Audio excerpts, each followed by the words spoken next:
तो बच्चों आज हम लोग पढ़ने वाले हैं अपनी बी हाई बुक का चैप्टर नंबर 2 जिसका टाइटल है द साउंड ऑफ म्यूजिक का पार्ट नंबर 1 जिसका टाइटल है Evelyn Glennie listens to sound without hearing it, जिसके राइटर हैं डेबोर काउले। तो ये लेसन ना बड़ा ही इंटरेस्टिंग है क्योंकि आप देखिए इसका टाइटल भी बड़ा ही इंटरेस्टिंग है। Evelyn Glennie listens to sound without hearing it, यानी कि एवलिन गिलेनी साउंड को बिना सुने हुए सुनती हैं। तो साउंड को बिना सुने हुए सुनना बड़ी ही इंटरेस्टिंग बात है ना। तो चलिए इस इंटरेस्टिंग से लेसन को पढ़ते हैं। और इस लेसन को पढ़ने से पहले यदि आप लोगों ने इसके पहले के लेसन नहीं देखे हैं तो मैंने उनका लिंक डिस्क्रिप्शन में दे दिया है, आप लोग वहां से उनको भी देख सकते हैं। तो चलिए पढ़ते हैं। बिफोर रीड का point number 1, God may have taken her hearing but he has given her back something extra ordinary. तो यहाँ पर लेसन के बीच में से थोड़ी सी बात कही गई है जो कि लेसन के बीच में आएगी कि भगवान ने भले ही उसकी सुनने की क्षमता ले ली है लेकिन उसको बदले में बहुत ही एक्स्ट्रा ऑर्डिनरी चीज है वो दी है। What we hear she feels far more deeply than any one of us. तो जो हम लोग सुनते हैं वह उसको महसूस करती है और ही ज़्यादा गहराई से। That is why she express music so beautifully, और यही कारण है कि वो म्यूजिक को बहुत ही सुंदर तरीके से एक्सप्रेस करती है। Point number 2, read the following account of a person who fought against a physical disability and make her life a successful story. तो इस लेसन को पढ़िए और इस लेसन में देखिए कि कैसे एक व्यक्ति ने अपनी फिजिकल डिसएबिलिटी यानी कि शारीरिक अक्षमता होने के कारण भी अपनी लाइफ को एक सक्सेसफुल स्टोरी में कन्वर्ट किया है। तो चलिए पढ़ते हैं इस अमेजिंग से लेसन्स को और शुरू करते हैं पैराग्राफ नंबर 1 से। तो rush hour crowds jostle for position on the underground train platform. तो अंडरग्राउंड ट्रेन प्लेटफॉर्म पर बैठने के लिए जो भीड़ है वो दौड़ी, यानी कि ट्रेन में बैठने के लिए भीड़ है वो दौड़ी। A slight girl looking younger than her 17 years was nervous and excited as she felt the vibration of the approaching train।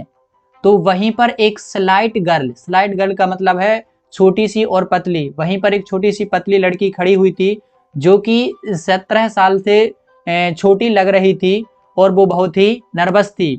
लेकिन जैसे ही उसने ट्रेन के आने की आवाज सुनी, उसके वाइब्रेशन सुने, तो वह बहुत ही एक्साइटेड हो गई। आगे, it was her first day at the prestigious Royal Academy of Music in London. तो यह उस लड़की का पहला दिन था Royal Academy of Music London में प्रवेश करने का।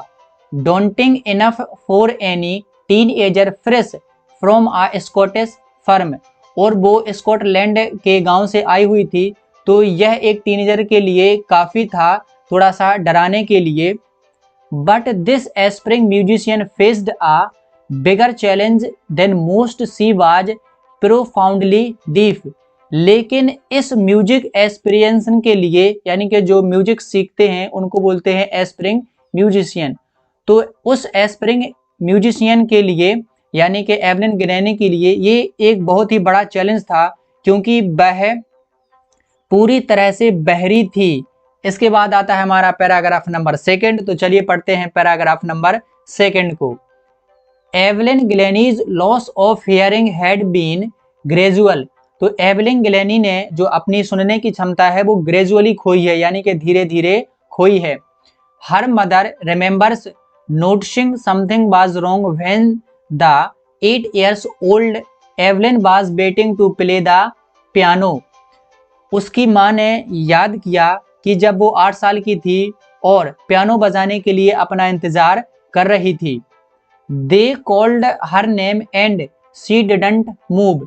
तो उन्होंने एवलिन गिलेनी का नाम बुलाया पियानो बजाने के लिए, लेकिन एवलिन अपनी जगह से हिली भी नहीं क्योंकि वो पूरी तरह से बहरी थी। I suddenly realized she hadn't heard, says Isabel Glennie. तो इसाबेल गिलेनी अचानक से कहती हैं कि मुझे अचानक से ध्यान आया कि वो तो बहरी है। तो यहाँ पर जो इसाबेल गिलेनी हैं वो एवलिन गिलेनी की मदर का नाम है।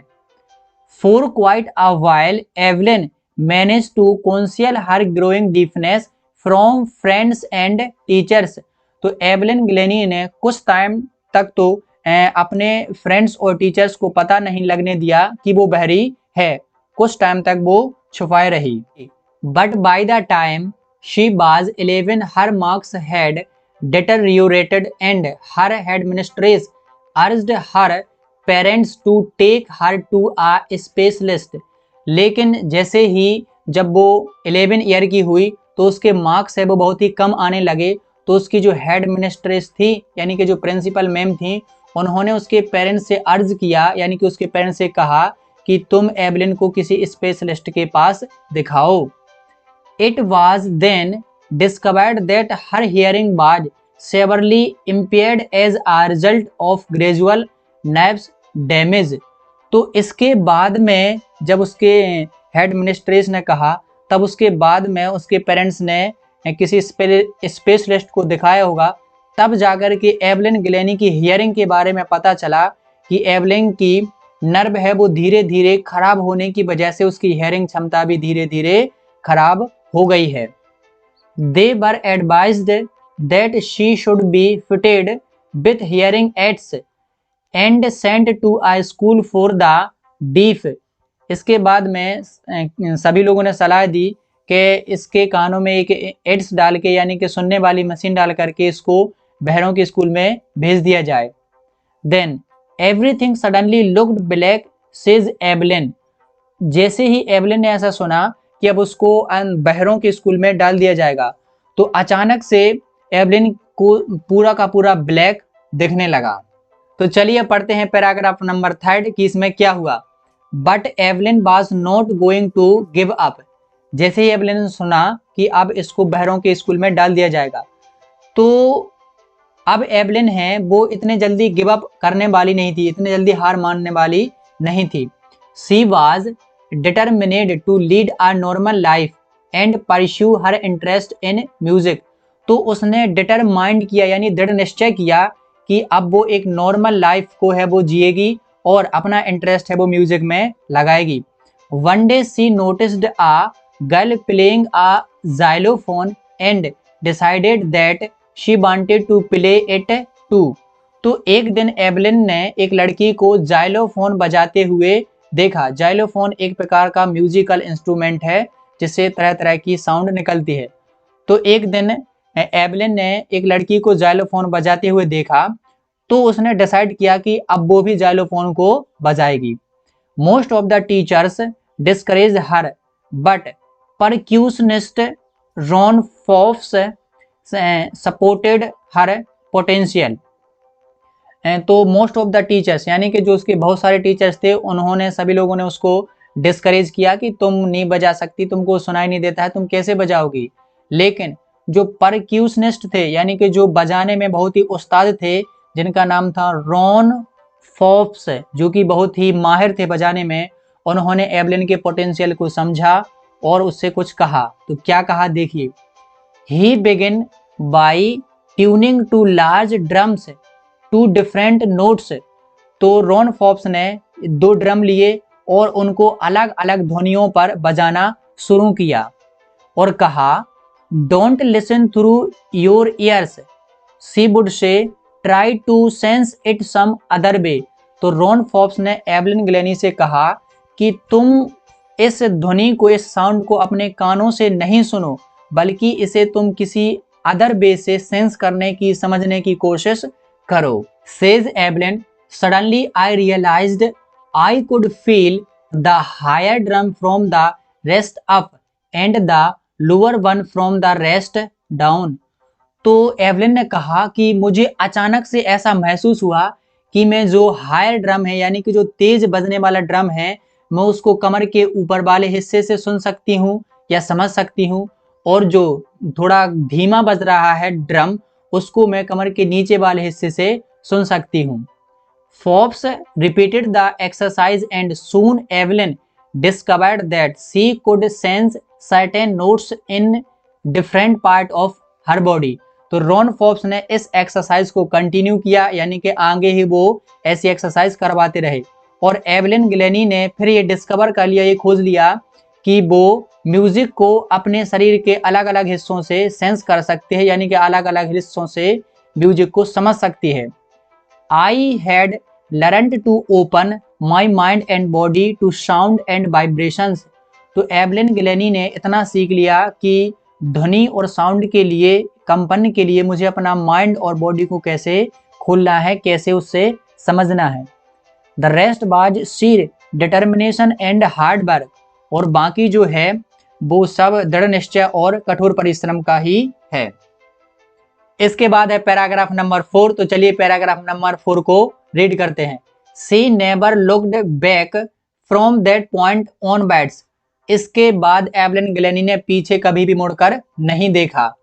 सी toured the United Kingdom with a youth orchestra and by the time she was 16। इसके बाद उसने एक यूके का जो यूथ ऑर्केस्ट्रा है उसको ज्वाइन किया और वो यहाँ पर 16 साल की हो गई। She had decided to make music her life. और जब वो 16 साल की होगी तो उसने म्यूजिक को ही अपनी जिंदगी बनाने का फैसला लिया। She auditioned for the Royal Academy of Music and scored one of the highest marks in the history of the academy. फिर इसके बाद उसने रॉयल अकेडमी ऑफ म्यूजिक में ऑडिशन दिया म्यूजिक के लिए, और उसमें उसने सबसे ज़्यादा मार्क्स अचीव किए हैं। इतना मार्क्स अचीव किया है कि जितना तो उस म्यूजिक की हिस्ट्री में कभी भी किसी ने अचीव नहीं किया है। हाईएस्ट मार्क्स उसने अचीव किए। She gradually moved from orchestra back to solo performance. इसके बाद उसने जो यूथ का जो ऑर्केस्ट्रा था जो ज्वाइन किया था उसको उसने छोड़ दिया। अब वो सोलो परफॉर्मेंस करने लगी, यानी कि अब वो अकेले परफॉर्मेंस करने लगी। At the end of the 3 years course she had captured most of the awards. और अपने इस अकेडमी में 3 साल के कोर्स में उसने 3 साल के अंत में उसने बहुत सारे अवार्ड है अपने नाम कर लिए थे। और एक बात ध्यान रखिए कि उसको बिल्कुल भी सुनाई नहीं देता है। तो कितनी अमेजिंग बात है कि उसको सुनाई भी नहीं देता है, लेकिन फिर भी वो इतना अमेजिंग वर्क है वो कर रही है। इसके बाद आता है हमारा पैराग्राफ नंबर 5। तो चलिए पैराग्राफ नंबर 5 को रीड करते हैं। And for all this Evelyn won't accept any hint of the heroic achievements. इतना सब प्राप्त करने के बाद भी एवलिन अभी ये नहीं मानती है कि उसने इतना सारा अचीव कर लिया है। If you work hard and know where are you going you will get there.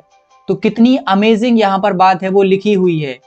If you work hard and know where you are going you will get there.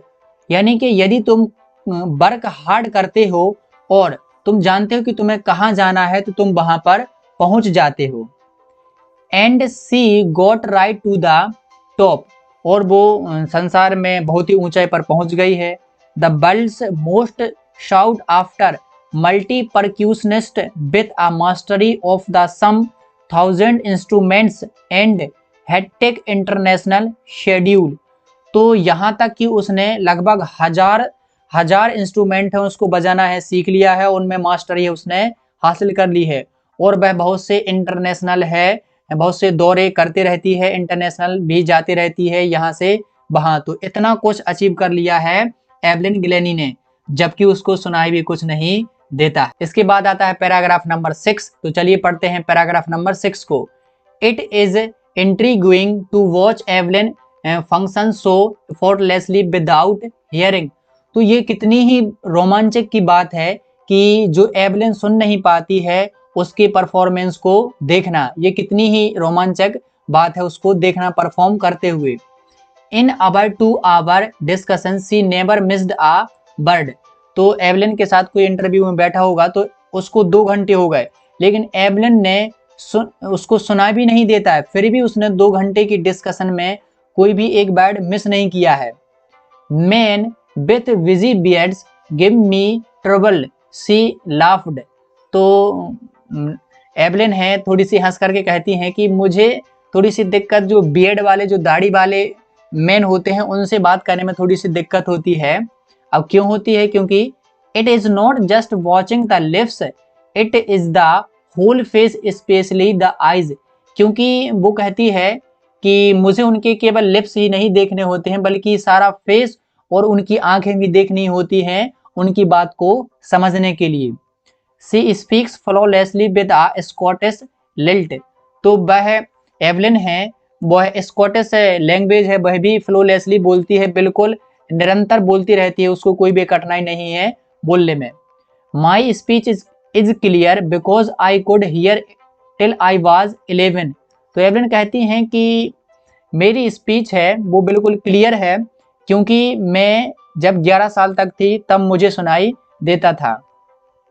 She says, ऐसा उसने कहा, but that doesn't explain how she manage to learn French and master basic Japanese.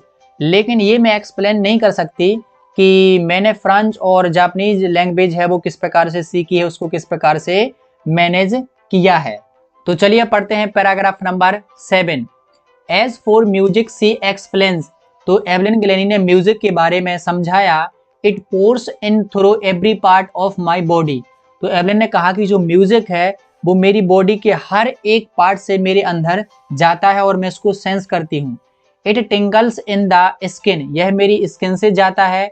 My cheque bones, मेरे गालों की हड्डियों से जाता है। And even in my hairs, और यहाँ तक कि मेरे बालों से भी म्यूजिक मेरे अंदर जाता है, मैं समझती हूँ उसको। When she plays the xylophone, she can sense the sound passing up the stick into her fingertips।